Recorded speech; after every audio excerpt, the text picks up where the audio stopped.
हर गरीबे को तो तैयार है, जो न मांगे उससे तू बेजार है।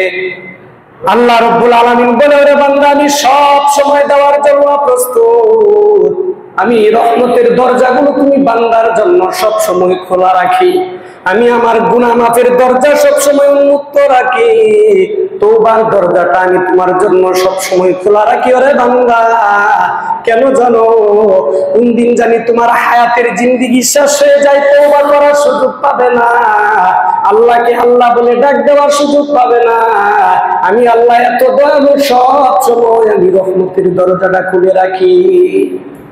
আল্লাহ তাআলা বলতেছে, আরে বান্দা দুনিয়ার নিজাম নীতি একরকম, বান্দার কাছে চাইলে বান্দা বেজার হয়ে যায়, কিন্তু আমি আল্লাহ তাআলা এমন মহান আর মহান দিনের অধিকারী, আমি আল্লাহর কাছে বান্দা না চাইলে বেজার হয়ে যায়। দুনিয়ার মানুষ চাইলে বেজার হয়, আর আমি আল্লাহ তাআলা না চাইলে বেজার হয়ে যাই। তিরমিজি শরীফের 3373 নম্বর হাদিস, ক্বালা রাসূলুল্লাহ সাল্লাল্লাহু আলাইহি ওয়াসাল্লাম মান লাম ইয়াসআলিল্লাহ ইয়াগদাব আলাইহি। আল্লাহর রাসূল বলে, কোন বান্দা যদি আল্লাহ তাআলার কাছে সব সময় প্রার্থনা না করে, আল্লাহর কাছে না চায়, আল্লাহর কাছে যদি দোয়া না করে, আল্লাহ রাব্বুল আলামিন ওই বান্দার প্রতি বেজার হয়ে যায়, অসন্তুষ্ট হয়ে যায়, বান্দার প্রতি রাগ করে। খাজা মঈনুদ্দিন চিশতি রহমতুল্লাহি আলাইহি বসে বসে মুসকে হাসতেছিলেন।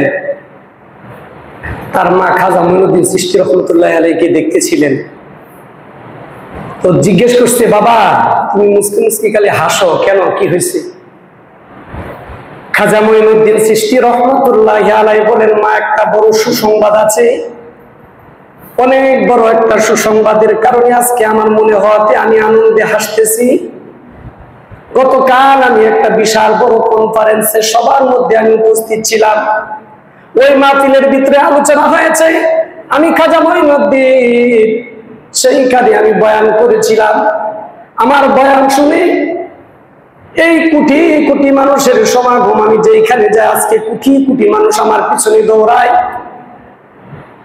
আমার এই মাহফিলের মধ্যে 90,000 ইহুদি খ্রিস্টান আমার হাত ধরে মুসলমান হয়েছে, আর লক্ষ লক্ষ মানুষ আমার হাত ধরে ওয়াদা করেছে, ওরে খাজা মঈনুদ্দিন আমরা দুনিয়াতে যতদিন থাকবো আর কোনদিন নামাজ কাজা করবো না, রোজা ছাড়বো না, আর কোনদিন মাতা পিতার অবাধ্য হবো না, আল্লাহর খুশি রাসূলের খুশি মতো দুনিয়ার জীবন আমরা পরিচালনা করব।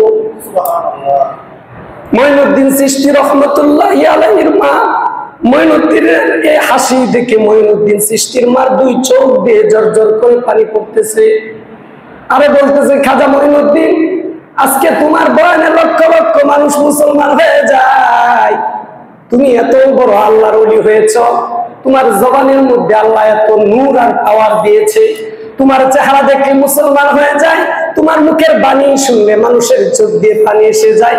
আরে মঈনুদ্দিন শোনো, তুমি যখন আমার গরিবের ভিতরে ছিলে, যতদিন পর্যন্ত আমার গরিবে ছিলে, আমি মঈনুদ্দিনের মা কোনদিন পর পুরুষের মুখ দেখি নাই, আমি মঈনুদ্দিনের মা কোনদিন মানুষের দোষ চর্চা করি নাই, আমি মঈনুদ্দিনের মা কোনদিন আমার ঘরের এই দেয়ালের বাহিরে যাই নাই।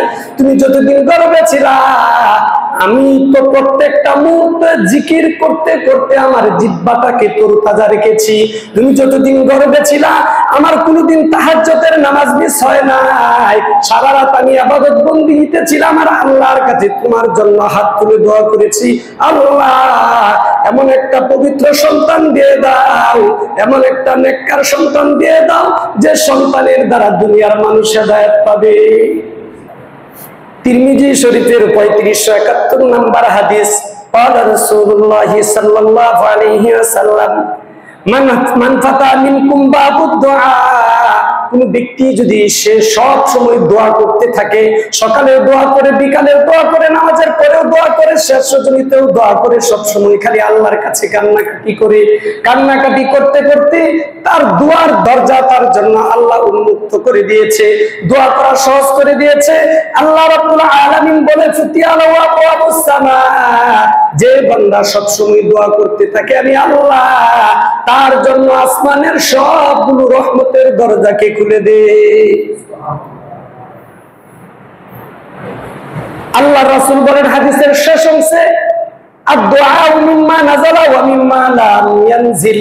বান্দা যখন দোয়া করতে থাকে, যে বিপদ মুসিবত তার উপর এসে গিয়েছে, ওই বিপদ মুসিবত আল্লাহ দোয়ার দ্বারা সরায় দেয়। আর যে বিপদ মুসিবত এখন পর্যন্ত বান্দার উপর আসে নাই, আসার সম্ভাবনা আছে, ওই বিপদকে আল্লাহ তাআলা দোয়ার দ্বারা দূরে সরিয়ে দেয়। মুসলিম শরীফের 2733 নম্বর হাদিস, ক্বালা রাসূলুল্লাহ সাল্লাল্লাহু আলাইহি ওয়াসাল্লাম, দাওয়াতুল মারইল মুসলিমি লিআখিহি লিযাহরিল গায়ব মুস্তাজাবা। আল্লাহর রাসূল বলেন, কোন ব্যক্তি যদি অনুপস্থিত ব্যক্তির জন্য, অন্যের জন্য সে দোয়া করতে থাকে, ওই দোয়াটা মুস্তাজাবাতুন, আল্লাহ তাআলা কবুল করে নেয়। ওয়া মালাকুন মুআক্কালুন ইনদা রাসিহি, আর একজন ফেরেশতাকে ওই ব্যক্তির কাদের ভিতরে নিয়োগ করে দেয়, মাথার কাছে একজন ফেরেশতা নিয়োগ হয়ে যায়। সাথে সাথে ফেরেশতা বলতে থাকে, আল্লাহ ওয়ালাকা বিমিসলিম, তোমার জন্য বান্দা এমন কল্যাণের ফয়সালা হোক, তোমার জন্য এমন শান্তির ফয়সালা হোক, তোমার জন্য এমন সফলতার ফয়সালা হোক। ফেরেশতা এভাবে দোয়া করতে থাকে। আর একজন ফেরেশতা, আরেকটি ফেরেশতা আল্লাহ নিয়োগ করে দেন, এক ফেরেশতা দোয়া করতে থাকে, ওয়া মালাকুল মুআক্কালুন ইনদা রাসিহি, আরেকজন ফেরেশতা তার আরেক পাশে বসা থাকে। ওই ফেরেশতা তার জন্য বলতে থাকে, ক্বালা আমিন, আল্লাহ এই বান্দার দোয়াগুলো কবুল করে নাও, যার জন্য দোয়া করতেছে তার জন্য কবুল করে নাও, এবং এই ব্যক্তি যে দোয়া করতেছে তার জন্য কবুল করে নাও। দেখছেন কিভাবে ফেরেশতারা বান্দা কি তার দোয়া যেন কবুল হয়, দোয়া যেন আল্লাহ দরবারে পৌঁছে যায়, এটার জন্য একজন ফেরেশতা এই দোয়া করতে থাকে, আর আরেকজন ফেরেশতা আমিন আমিন বলতে থাকে। তবে আল্লাহ রাসূল দোয়া করছেন, আমরাও মুনাজাতে দোয়া করব, বিশেষ করে রব্বানা আতিনা ফিদ দুনিয়া হাসানা ওয়া ফিল আখিরাতি হাসানা ওয়া কিনা আযাবান নার। আল্লাহ আপনি আমাদের জন্য দুনিয়াতেও কল্যাণের ফয়সালা করুন এবং আখিরাতেও সার্বিক কল্যাণ মঙ্গলের ফয়সালা করুন। ওয়া কিনা আযাবান নার, আমাদেরকে জাহান্নামের আগুন থেকে মুক্তি দান করুন। রব্বানা যালামনা আনফুসানা ওয়া ইল্লাম তাগফির লানা ওয়া তারহামনা লানাকুনান্না মিনাল খাসিরিন। আল্লাহ, আমরা নিজেরা নিজেদের নফসের উপর সীমাহীন জুলুম করেছি, আপনি যদি আমাকে মাফ না করেন, আমাদেরকে যদি আপনি ক্ষমা না করেন, নিঃসন্দেহে আমরা ক্ষতিগ্রস্ত হয়ে যাব। এই দোয়াটা করলে আল্লাহ তাআলা বেশি পছন্দ করেন, বেশি কবুল করেন। আল্লাহ রাসূল দোয়া করতেন। আল্লাহ রাসূল কি দোয়া করতেন, এই হাদিসটা আমরা এখন শুনবো।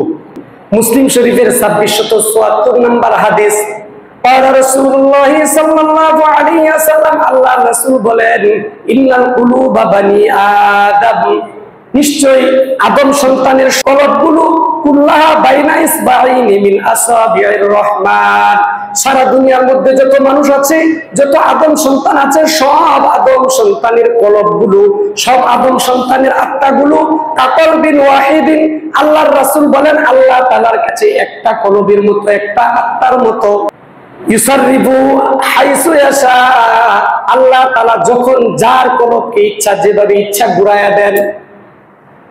এরপরে সুম্মা ক্বালা রাসূলুল্লাহ, এই হাদিসটা বলার পরে আল্লাহর রাসূল আল্লাহর কাছে দোয়া করতেছে, ইয়া মুসাররিফাল কুলুব সাররিফ কুলুবানা আলা তাআতিক, হে অন্তরের পরিবর্তনকারী, আপনি আমার অন্তরকে আপনার আনুগত্যের মাধ্যমে, আপনার হুকুম পালন করার মাধ্যমে, আপনার সব বিধি বিধান পালন করার মাধ্যমে আমার কলবটাকে আপনি ফিরিয়ে দিন। এরপরে আল্লাহ রাসূল দোয়া করেন, ইয়া মুসাব্বিতাল কুলুব সাব্বিত কলবি আলা দীনিক, হে অন্তরের পরিবর্তনকারী, আপনি আমার অন্তরকে আপনার দ্বীনের উপর আপনি ঘুরিয়ে দিন, আপনার দ্বীনের উপর বসে দিন, যেন আপনার দ্বীন পালন করা আমি আমার বান্দার জন্য যেন সহজ হয়ে যায়, আমি বান্দার জন্য যেন এই দিন পালন করা সহজ হয়ে যায়, আমি রাসূলের জন্য যেন এই দিন পালন সহজ হয়, আমার উম্মতের জন্য যেন এই দিন পালন সহজ হয়। হাদিস থেকে আমরা বুঝলাম দোয়া কি করতে হয়, আমার কলব যেন আল্লাহ তাআলা আল্লাহর আনুগত্যের উপর বসায় দেন, আমার দিল যেন, আমার মন যেন আল্লাহর দ্বীনের বিধিবিধান পালন করার প্রতি বসায় দেন। কারণ কোন মানুষের অন্তর যদি দ্বীনের ইবাদত বন্দেগী পালনের মধ্যে না বসে, মজা না লাগে, তাহলে সে ইবাদত করতে পারবে না। এই জন্য আল্লাহর কাছে দোয়া করো, আল্লাহ তুমি আমার অন্তরের ভিতরে ইবাদতের মজা বসায় দাও, ইবাদতের আগ্রহ উদ্দীপনা সৃষ্টি করে দাও, ইবাদতের প্রতি আগ্রহী সৃষ্টি করে দাও, ইবাদতের প্রতি আমার মনোযোগী বানায় দাও, ইবাদতের স্বাদ আর মজা অন্তরে লাগায় দাও। তাহলে দেখা যাবে ইবাদত করতে মন চাইবে।